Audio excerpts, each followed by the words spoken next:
Ooh, what's happening, man? Um, so, I tend to follow what I would like to call prompts as far as like my research goes. And it's not to say that I study like, in a linear, you know, line of thought necessarily. Like, I don't follow a linear, chronological framework when I study stuff. So basically, if something kind of hollers at me or reaches out to me, I follow that. And I was listening to something earlier, and it led me to studies of the underworld. And I mean, you could honestly say that it it goes along with my overall theory and uh, you know what I believe, what the Gnostics believed, what Kemet believed.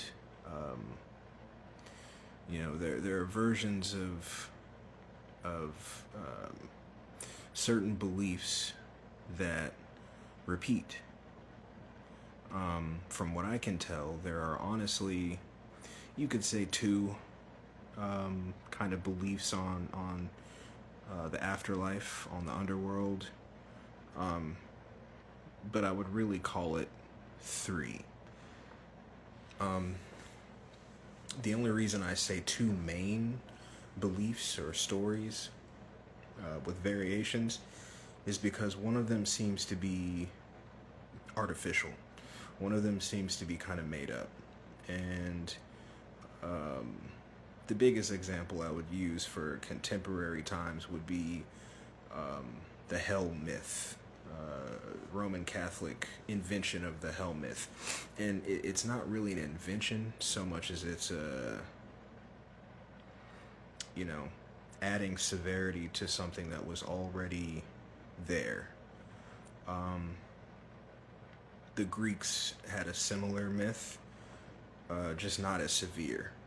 And you know, I do I do like looking into history, but as far as like following the you know, chronological like timeline, I don't tend to do that very much because I think that history has been pretty well,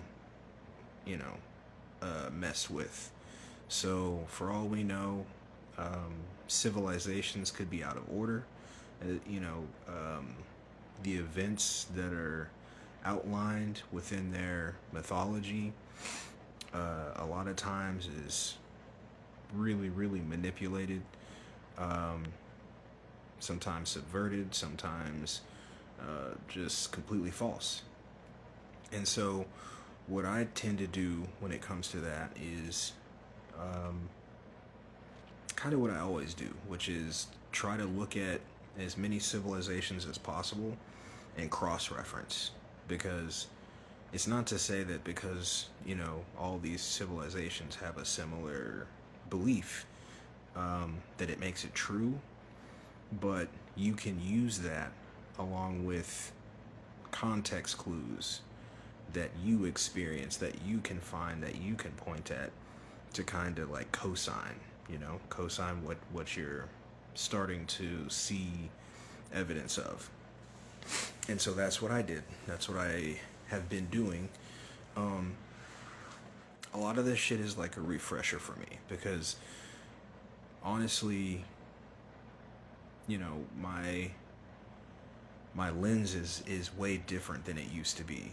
Um, I actually studied a lot of mythology multiple times within, this iteration uh, of experience that I'm going through.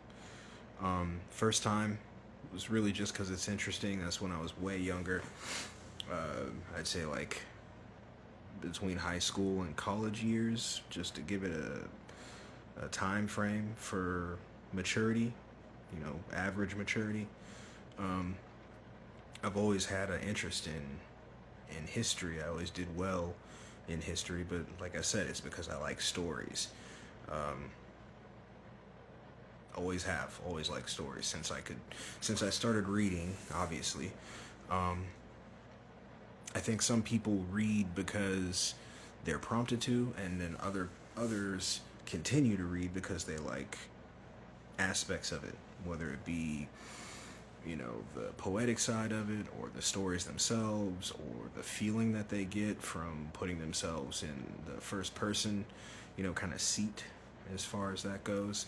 For me, it's just always been stories, and I like to create stories. So I think it's also that I liked seeing what kind of stories others created.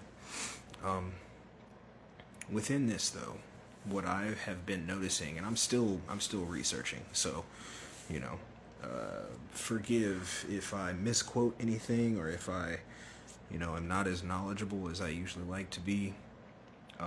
This is more of a philosophical thing. It does have physical implications, and it does have physical applications for me. For me. But, like I said, this is documentation, and I do like perspectives, and that includes y'all's perspectives, not just, dead people or academics, because I don't, you know how I feel about academics. So I'll start off by saying that what is resonating with me most are more along the lines of, Kemet, ancient Egypt, and some aspects of the Greeks, the Gnostic myths, Zoroastrian, since obviously that contributed to the Gnostic teachings, and that the reason for that is because of a couple things. I'll be honest as usual and say that a good bit of that is intuition, and I say intuition, but my intuition has to do with like past experience.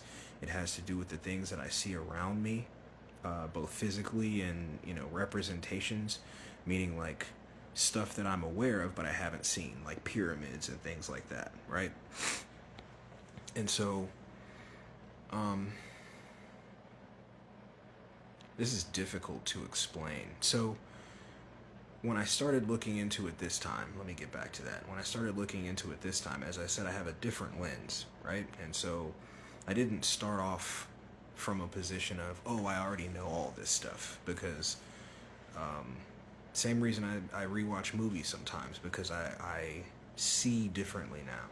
And so there could be things I missed, there could be things I didn't understand, there could be things that I thought I understood, but there's either deeper meaning or multiple meanings. Many times these beings were so intelligent that they could write something and it would have 3 different meanings. If you're familiar with Hermeticism, the writings of Thoth, the Bible, like these are all examples of text where there are not just 2. It's not just a dualistic, meaning. It's got layers. You can read the same passage from a text and get 3, 4, 5 different, very, very realistic and accurate seeming explanations or interpretations of that passage, and I mean, not just a passage, that applies to the entire text.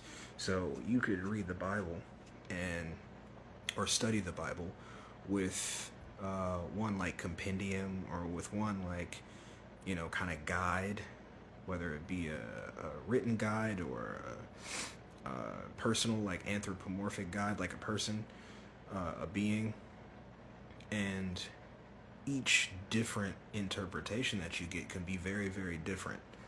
I think a lot of us are kind of becoming aware of that when it comes to the Bible specifically.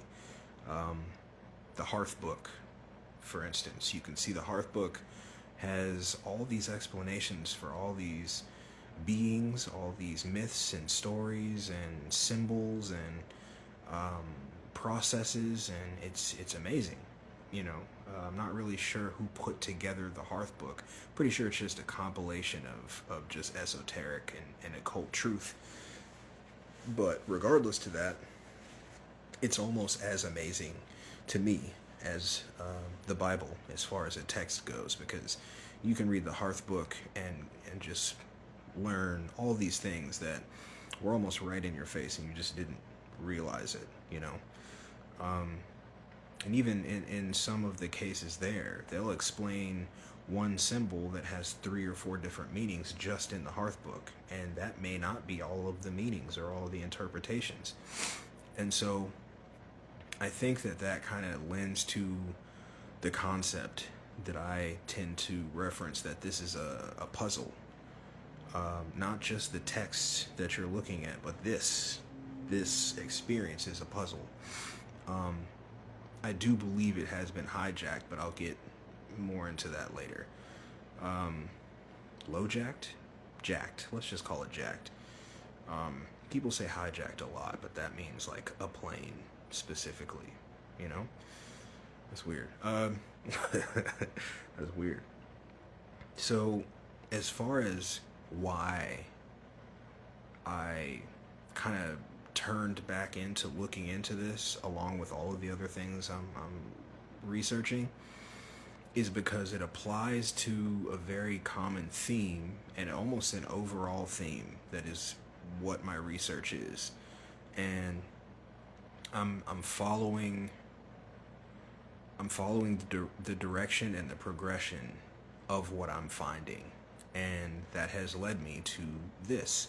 If I consider this to be, you know, not hell, I've said that before, but, you know, part of doing this research and coming up with theories and hypotheses and all these different things is to evolve, for lack of a better word, your viewpoint, your vantage point, your position on things.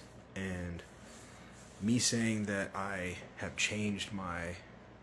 progressed my view on it doesn't mean that I view it as like better, or, oh, I was wrong. It's not you know, torture based, and it's not suffering and so on. I still believe those things. It's just that I'm getting a different picture than what I thought.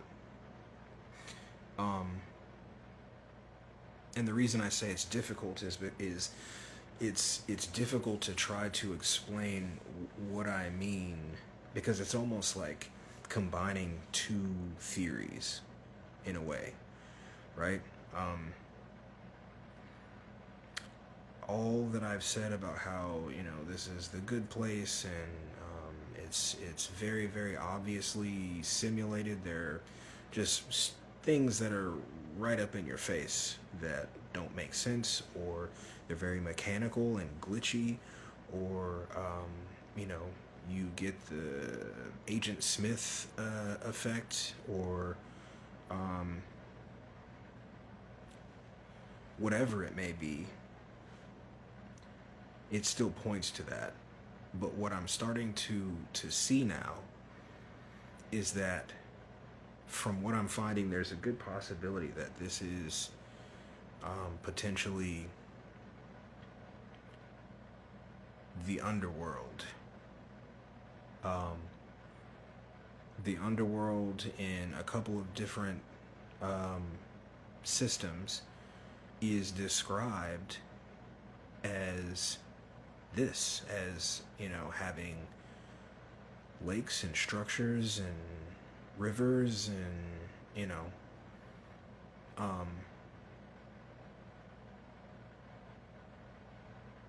the reason why I attribute it so much to Kemet specifically is, especially lately, there is a repetitive kind of inclination, and I won't say obsession, but I don't know of a better word to use. Um, like I've been saying this a lot lately, but like a redundancy um,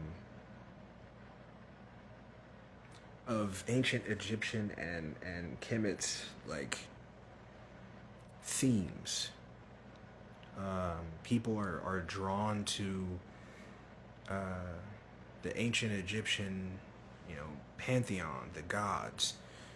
They're naming themselves as those gods. They feel connected to those gods. We are surrounded by pyramids and mounds. Even the other civilizations that we feel connected to or that we can directly find evidence of still to this day, like the Olmec societies and once you start to go down toward the Aztec regions and the different societies that you can still see evidence of, they are influenced by Kemet. They traded with Kemet, or they, are either from before Kemet, like gave rise to Kemet, or they came after Kemet. Like, there's just a very, very specific repeated theme there where, going off of all of that contextual physical evidence, and seeing as you can still like match some of the terrain and some of the geology, a lot of the geology of this place, this realm that we're in currently, to Kemet and descriptions of Kemet. It just keeps coming back around. Okay, so this seems to be very well lined up with Kemet. Not to say that the entirety of it is Kemet, like some people say with Atlantis, but specifically, I guess another way to say it is that the things that you can point to, the things that you can find and see and touch, match up with certain civilizations. There are some that their myth can kind of line up with some things, but you don't necessarily see any examples of it. It just keeps kind of coming back, it keeps coming back to Kemet as far as physical things go. You can talk about the Greeks or the Romans or the Sumerians, and there are, obviously scientists and anthropologists and things like that that find things at digs, and they say, oh, this is an ancient Sumerian blah blah blah, or this is a ancient Mesopotamian blah blah blah. But as far as large scale things that point directly to what we have known to be specific, it comes back to ancient Egypt. It comes back to Kemet. There is a connection, obviously, between much of this. Like, for instance, just to take a random one, many have started to come around to the idea, or just straight out believe the idea, that when Jesus disappeared, that he may have gone to Kemet to learn the mysteries and sciences. And I'm not saying whether that's supposedly true or not, but it does seem like that could make a good bit of sense. As far as I'm concerned, the amount of time could be misquoted. It could be longer than that. It could be shorter than that. But within my studies, even before my eyes were open to the level that they're at now, it was very apparent to me that the character of Jesus seemed to have made I don't want to call it, it's not a pilgrimage, but made, almost like went on a tour and like became different beings for different societies. And now that I've done more studying, it wasn't just Jesus that did that. There were many deities, and I've spoken on this at length within that first part one of the talk that I did about a big section of my theory, which is basically just saying that deities keep kind of reinventing themselves, or they travel around and basically shapeshift or change their appearance and likeness to be other deities. I think they did that a lot, and I think they've done that a lot throughout what we call time. And there's I can't necessarily call it evidence, but there are things that lead me to believe that there is a good possibility that where we are and what we are in, the reason that it feels like a simulation is because, in a way, it is one, but it has been, like I said, jacked. The reason that it feels the way that it does, the reason that it kind of beats you down, isn't because that's just the way it is. It's because it's been taken over and changed to behave in a different way. But the beings that did that don't seem to be as smart as they maybe think they are, which would explain phenomena like glitches and synchronicities and things that may or may not have a negative or positive kind of air to them. I'm still wrapping my head around the things that I'm kind of starting to formulate. So if I'm skipping around, I apologize. But as I said, this is not me teaching. This is me documenting. I'm trying to document myself moving through this process. Finding connections, contemplating connections, contemplating philosophy, creating my own philosophy. Essentially, I think that the fact that we, and when I say we, I don't just mean like one circle. I don't just mean those that believe exactly as I do. I'm saying as a whole, it seems like many of us that are trying to figure these things out, those that would consider themselves to have their eyes open versus just not caring about anything at all. There is a very common feeling of being more than what you are told you are,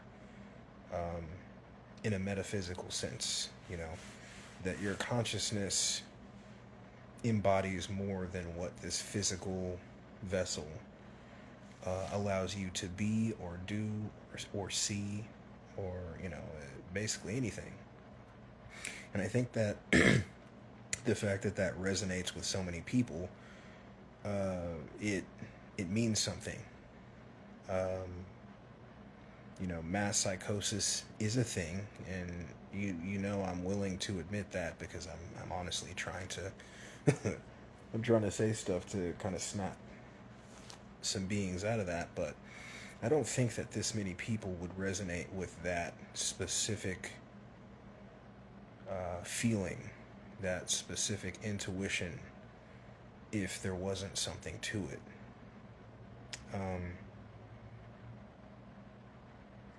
I do think too much. All right, I'll say I think a lot. There is no such thing as thinking too much.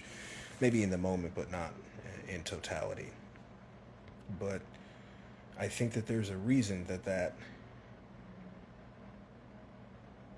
vibes with so many.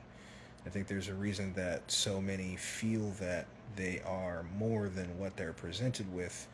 Just many of us are not sure what that is or what that means.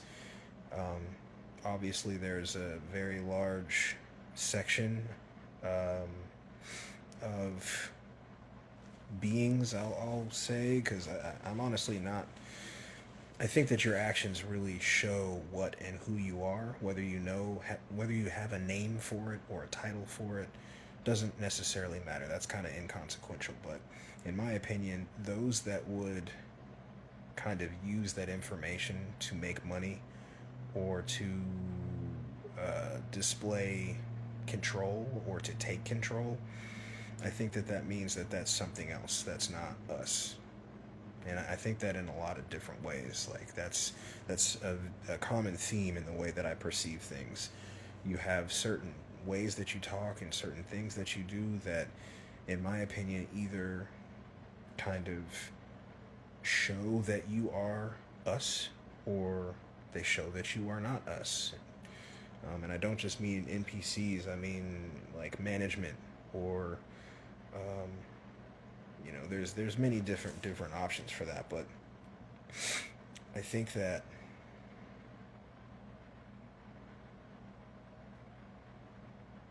the fact that many of us feel pulled to another existence, and the fact that at least some of us seem to be capable of going to a different place that feels more real than the place that we're in, and that when some of us say go into a coma, we can live an entire lifetime. Or not an entire lifetime, because you would have to die for that, but you live a life. There are people that go into comas and they get married and have kids, and then when they wake up, they're just broken because they thought that that was real. It was real for them, and it could be, is my point. Like it I've said this before, almost verbatim. Like, is that a dream or is this the dream? And though I think that there are some that have a hard time with that question, or with that even being brought up as a possibility, like somehow it negates their existence, that's not necessarily what I'm getting at. I really don't like commenting on if others exist within your experience, because to be honest, it's so real that it doesn't make a whole lot of sense to try to qualify that. If everyone around you, if you're the only one in your experience, that won't matter until you're done with the experience, because they're so realistic and real, many of them anyway, that it's going to be hard to make a distinction. You could just make one if you wanted to, but if you're honest with yourself and others, you don't actually know that. You're just picking one, like a eeny meeny type situation. But the fact remains that there are experiences and phenomena that make this place feel strange. There are developments and manipulations that make this place feel strange. And once you start to look at myths and belief systems and what their views are when it comes to death and the afterlife and the underworld, you start to see themes that not only line up with each other as far as different civilizations go, but you start to see those myths and those explanations point back at what we're experiencing now.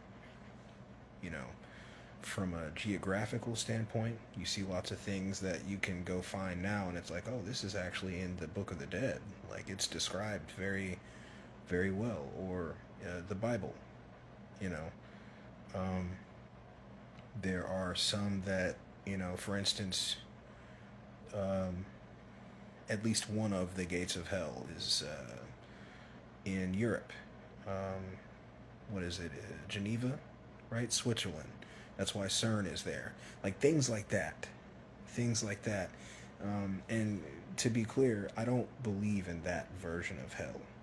I think that that's, as far as one of those three distinctions that I mentioned, that would be one of the ones that has been faked. It's been um, taken over and subverted to make you obedient, to make you as productive for the slavers as possible. Um, Even the, for instance, like Sheol. Sheol is the the version of the afterlife where everyone goes to Sheol, and it's very bleak, and it almost seems um, like limbo almost. Um, I don't put a lot of stock into that pantheon because of whose pantheon it is. Um, I don't really have a lot of reverence or trust when it comes to the Canaanite pantheons, just generally speaking, um, because of their actions. I'll be honest. It's not necessarily because there's inconsistencies or because of whatever. Just your actions make me not take the rest of it in any kind of way. Um, and I could be wrong, but I'm just, sometimes I just go with intuition, um, and context also. Because I mean, honestly, that could just be for the fact that they did heinous shit. They did heinous shit back then, so maybe all of them did go to a not great place because they were all doing wild shit, not cool stuff. You shouldn't go to a good place if you do not cool stuff. Just saying. Um, but then there's, the okay. So comparing Sheol to the Duat, right? The Duat is the underworld, the afterlife of Kemet. Sheol is this dark, bleak place where everyone goes when they die, um, and it's just kind of bleak. But the Duat has its own mysteries, its own mythology, its own geography, its own geology. Like, it is a place. It's an actual place, and all of the gods go there. Osiris is there, and is worshipped and revered in the Duat, and makes a hero's journey every night to battle to allow the sun to come up the next morning. Um, there are just things that really resonate. I think it's more so that than anything. So a lot of what I'm presenting, it is research based, but I'm not gonna get a definitive answer as to which one is right. I'm just going with what makes the most sense to me from what I see in this realm. There's a lot of contextual stuff that points to that being fairly um, probable. And when applying that and knowing that it is a physical place, I think a lot of us have been kind of programmed with the thought that it's basically heaven. We're programmed with the thought of heaven. And so what I mean by that is, like, when you think of the concept of heaven, you think of a place that is eternal. It doesn't change. It doesn't grow. It doesn't, have renaissances and booms of technology and things like that, because it doesn't have to. It's a metaphysical place that is perfect, right? But if you look at the Duat, that is a very physical place. And in fact, we don't know. Our interpretations could be way off. It could, for real, just be a physical place that you go to after your first experience. It's like steps, and that's why in the description, or wherever I put it, I said that, our proving ground has been jacked, because I'm that's what this is leading me to, that this is potentially the Duat, and that it has been jacked by what I would perceive to be Archons and the demiurge. And within that, you know, our sight has been taken from us, so we can only see a very small percentage of the visual spectrum, so we can't see what is actually around us. So if one of your rebuttals would be, okay, well then where are the gods? Where is Osiris? Where is blah blah blah? There are many different potential answers to that. Some revere the sun as Ra, the celestial body that is in our sky that heats and brings us life, and all of these other applications that it has. Some believe that that is Ra. All these celestial things that are above us have alternative names. Like there's Venus, you know, Jupiter, all these deities. You know, you think of them as just the celestial versions of these names, but they're named after things, deities, constellations, astrology, astro, you know, theology. When you start to look at all of this stuff and try to add it together, it makes more sense that this could be the duat. And if you want to think of it in another term that still fits that, though, Sheol doesn't fit that. The realm of Hades, kind of the same thing there. Like that kind of leans more toward the, I say Kemetic. I don't know if that's a word, but I like that word, so I'm going to keep using it. The Kemetic side of things, like there are, when you look at each civilization's afterlife myths and underworld mythology, you start to see almost like a pattern, or you start to see a key of different civilizations' myths lining up together, and then some of them not.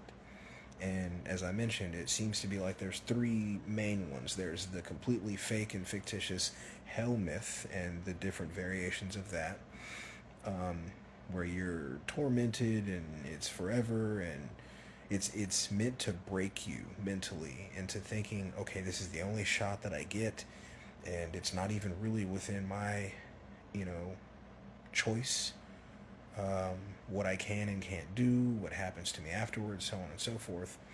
And this actual experience lends to that. It helps you to believe that, because especially with how things are now, you don't have a lot of control, and you do see a lot of unfair, kind of like traumatic, beat you down type things. So subconsciously, even, you might, you know, see one of those myths or be taught one of those myths and say, okay, well, that makes sense because this sucks. So if this sucks and I'm supposed to make it through this without essentially fucking up whatever those rules are, then why wouldn't there be a place that makes sure that I get tortured for the rest after that? That doesn't resonate with me. It doesn't really make a lot of sense to see as many beings as you see come back and say, oh, well, I went to a place. And then for others to be able to ingest or create DMT within themselves and go to another place and speak to beings that may be here and just in a different spectrum that we're being kept from seeing. All of these things start to just kind of like fall into place and support what my intuition tells me.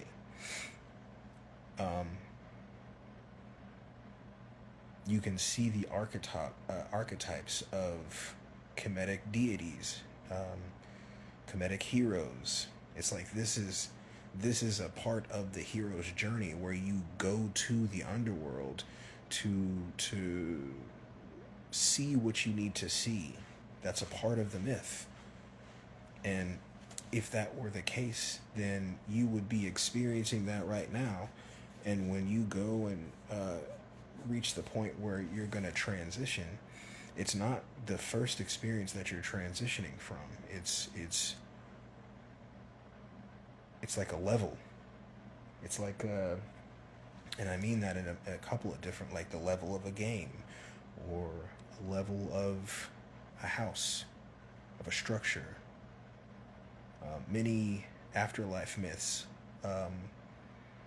Like there's one where it's depicted as legs, and the feet are standing on the serpent, and so there's levels, physical levels of these legs, and you go through the levels, and as you keep going, you gain experience, you see things, you go through things, and it continues to sharpen you as a deity, as a sovereign deity. And I think that's forms of that are very common, and I think that this specific iteration has been jacked, and we've been given lots of misinformation. We've been physically edited, we've been physically beaten, tortured, recycled over and over again. So instead of going to the next level, you keep coming back to the same level over and over again, which is traumatic, even for the subconscious and the soul. A lot of this is just things that obviously my research is bringing me to, but I feel it. When I ponder these things, when I consider these things, I'm like, yeah, I can't confirm that, but I definitely feel it. And I know at times it can seem like I'm hyper, pessimistic, like I don't believe in anything metaphysical or supernatural, but that's not true. That's not true at all. I want to be sure. I don't want to just believe some shit because someone tells me it. That's what Christianity was for me. I'm not doing that again. I want to know. I don't want to believe. I want to know. And so, as I said, I'm still looking into it, but this is really, really resonating for me. Even just for experiences that I've had, like the one that I talk about in the What Are Dreams video. That dream that I had where I was in my body, but it wasn't this body.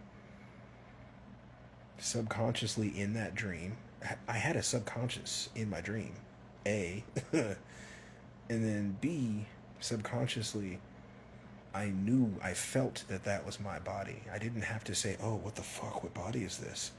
It felt like my body. No second guessing. I didn't second guess it at all.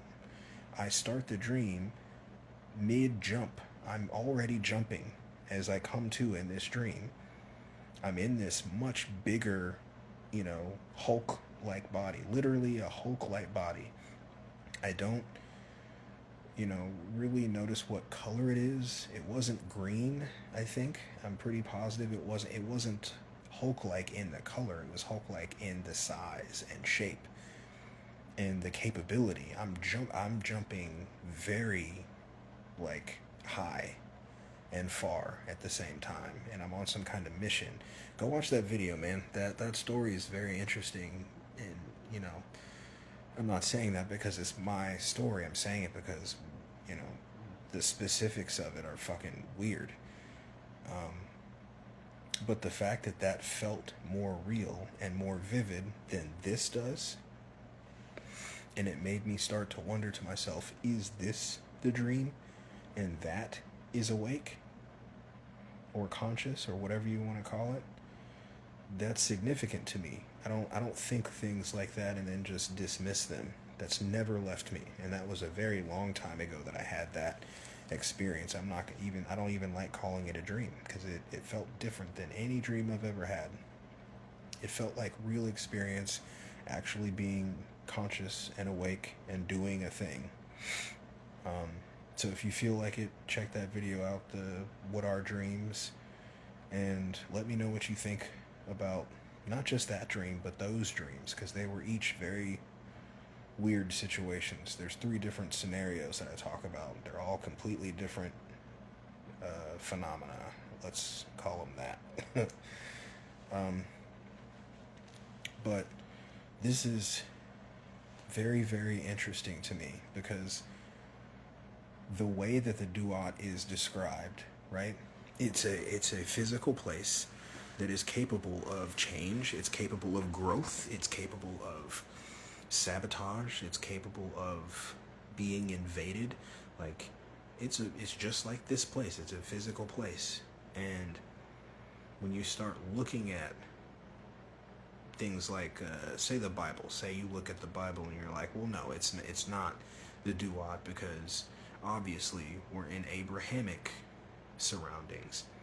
Well, the Abrahamic texts were built from other texts, and those other texts were way wilder than you've been led to believe. They've been very heavily suppressed and edited, rewritten over and over again, things like that. And so when you look at other texts that are older, that those Abrahamic texts obviously borrowed from, you can start to see where the reason why I would maybe feel the way that I do, because there are stories and books and references that were taken out, because the current versions of these texts they have a purpose. It's not to excuse me, it's not to detail things accurately. It's to enslave and subjugate and control and manipulate. That's why they're not the full text, or they're just fake. Those that wrote them aren't even who they say they are many times. The Gospels, Matthew, Mark, and so on, like, it's hypothesized that those weren't written by those people, those beings. They were written well after that. And you have some Abrahamic people that are diehards, and they say, well, it doesn't matter, it was written from memory or from oral tradition, and maybe it was, but it just doesn't seem like that, does it? Are you saying that because you need it to be true, or are you saying it because it actually seems that way? Because if we go off of what it seems like these texts were just very heavily changed for agendas. Honestly, it's all but confirmed. It's pretty, I would call it pretty close to confirmed. The fact that these other texts have started to come out and they match up with older texts like the Enuma Elish and so on and so on and so on, the Nag Hammadi and all that, that's an indication. That's an indication.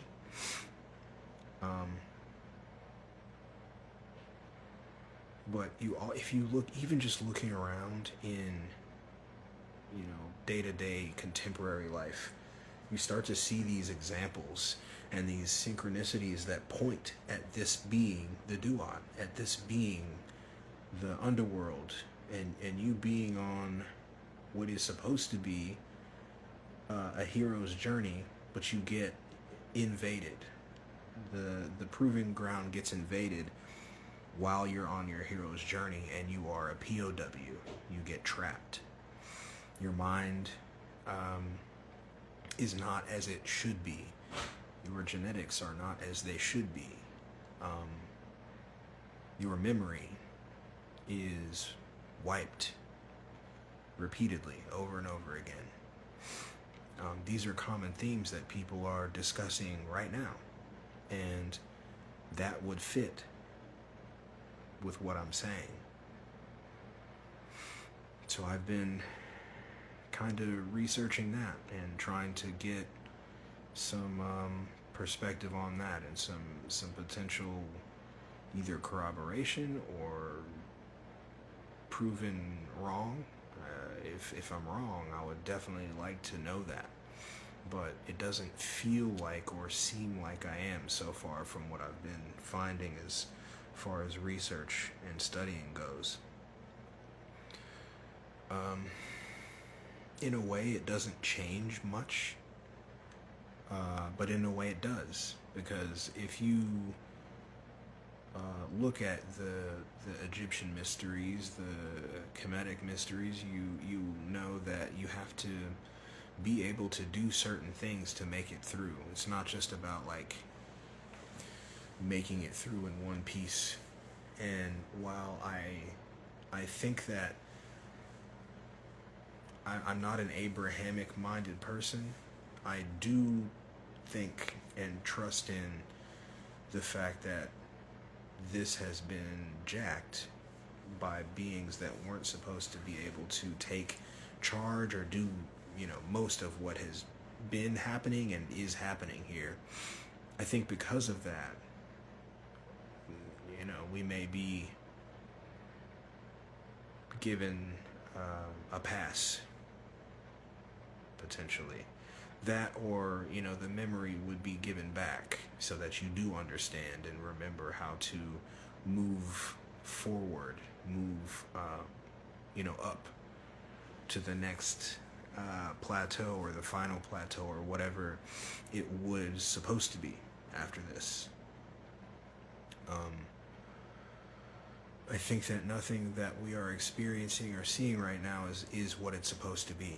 And how could you be expected to make the right decisions, or to make the right declarations, or to believe the things you're supposed to believe, or the things that are just true? How can you be expected to do any of that when, from the time that you can remember, everything has been lie? Everything. Even what your eyes show you, what your ears hear, what you sense, when you touch things and so on. Like, if all of that can be taken over and changed or manipulated, then how can you be expected to know what to do next? And so where my brain goes with that is either, it's kind of like an automatic thing that shows you what you have gone through and gives you your faculties back, or that sadly doesn't happen, but the first, knows the situation or understands the situation and assists and gives you a pass and allows you to move to the next, floor, the next stage, the next level. Obviously, that's not something that I'll be able to necessarily confirm or make sure of, but it is nice to be able to see for myself at the very least. It's not. This would. It never is me trying to convince you. It's just me documenting what I'm, considering, so that if it potentially resonates with you, I think that that's a sign of what I've mentioned before. I'm looking for a family, and I can feel you here. So if you resonate with that means something, in my opinion. But also, if it can help you to figure out what you think, what you believe, what this experience is for you, then I'm happy to do that. It would be nice if more were doing that, generally speaking, really. But if there were more substantial and concrete information that beings are saying publicly that would resonate for me, specifically, just speaking as me, for me. So I don't mind doing that if it helps, even just helps a being take some steps, I like the sound of that, let me look into that type thing, planting seeds, even if they're theoretical seeds that we don't even know what they grow into. I really, it resonates with me a lot. I have trouble even fully explaining it, because so much goes into it. I can't just use the duat. I'm saying that because it's the closest explanation, or the closest to what my explanation feels like. It's the most accurate, but there are other civilizations that have very, very similar mythology, and there are pieces that are different, and some of them from this side, the Kemetic side, match up with me. Some of them that are on this side, some Greek things or whatever, what have you. It's the same as always, the chaos magic theory, or principle, I'll call it. Taking what works, leaving what doesn't. It's just about what resonates. The things that are resonating with me within this research, I'm keeping. The things that don't make sense, or the things that don't feel right, I just leave it. And I believe in that process when it comes to this specifically. Many things like, you know, space cosmology and stuff like that, those things I look for corroborating physical evidence, for, you know, things that make sense. But for this, it's just what feels right, what seems right, and what I respond to in a positive manner. So I'm still working on it. I'm still researching.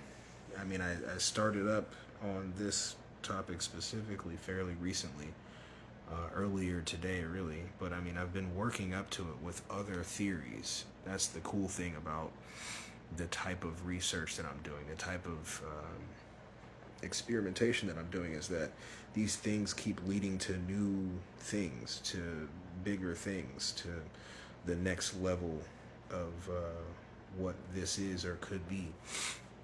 And so far it just resonates. There hasn't been anything so far, at least as far as the duat theory goes, that has not fit in with something else. And that goes all the way down to like similar, like prophecy type stuff, and geography, geology, all these things that I mentioned before seem to line up. Now, when it comes to hell, whether it be Dante's hell or the biblical hell, or you know, Roman Catholic hell, like, that doesn't resonate with me at all, just because of the inconsistencies. Like, I can't remember who posted it, but someone posted a biblically accurate picture of Yahweh. Scary. Not scary, didn't scare me, but like, looks like what y'all consider to be a demon. Yahweh, biblical Yahweh, looked like a fucking demon. 7 horns, 6 eyes and shit. Like, you know, man, like, you're cherry picking. Alright, I'm not gonna pick on the Abrahamic folks. Maybe the Canaanites, I'll pick on you. But you deserve it. I won't say I'm kidding, because I'm not, though. Yeah, I feel like this is something that I'm gonna be onto for a minute. Not necessarily as far as the videos go, but as far as my research goes, like, this will be a main kind of topic or theme for my research for at least, you know, at least a few days, because I want to be able to convey it better. And by that I mean even convey it to myself, because this is like a feeling. I guess that's why I'm talking the way that I do. It's like unlocking shit in my head, but it's still happening, so I can't really like say it right. Does that make sense? Like, my subconscious is using all of this shit that I've studied before, or that I've seen or heard before, conversations, and it's putting these things in a row that feel correct, and, you know, adding to these, like the simulation theory thing, like, this is lining up with and adding to that. I don't know how to explain it better than that, but that's why I'm not as knowledgeable as I usually would be with the explanation. But in any sense, it feels positive. It feels positive to get this, you know, I don't know, signal. I don't know what to call it. Yeah, I don't know that I have much more than that. I just wanted to, I guess, work that out a little bit out loud, because it's therapeutic, and it definitely helps me in a different way than the inner voice does.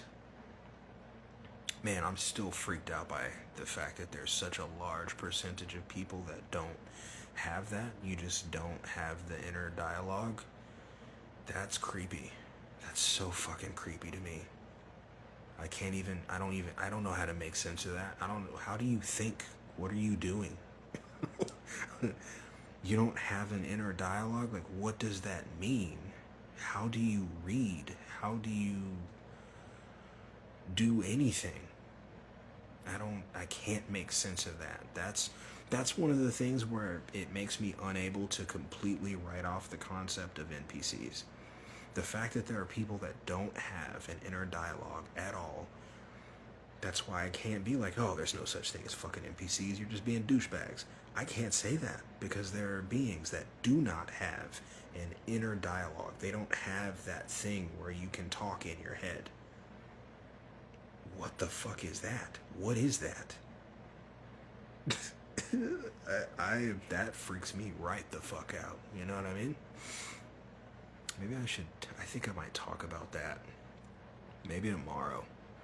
Maybe not like a full video, maybe like a half hour, little half hour banger. You know what I mean? A little 30-minute banger on the creepiness of. Hey, what are some other things that those beings have or don't have that we don't have or have? That was confusing, maybe. So what I mean is, what are, aside from the not having an inner dialogue, not having that capability to talk inside their mind, what are some other things like that? I would really like some help with that, some feedback with that, because I can't think of anything specifically right now. But I'm gonna think on that. And if you're aware of anything that's like that, you know, please let me know. DM me, leave a comment. gammaauobsidian on the YouTube. gammaauobsidian Gmail, Patreon. It's all the same name. It's all the same name, aside from the PayPal. The PayPal's like Rasta Obsidian. So instead of Gamma AU Obsidian, it's Rasta AU Obsidian. No, I'm not Rastafarian. I'll say that probably a lot of times. But yeah, man. If you are aware of anything like that, that's not that one.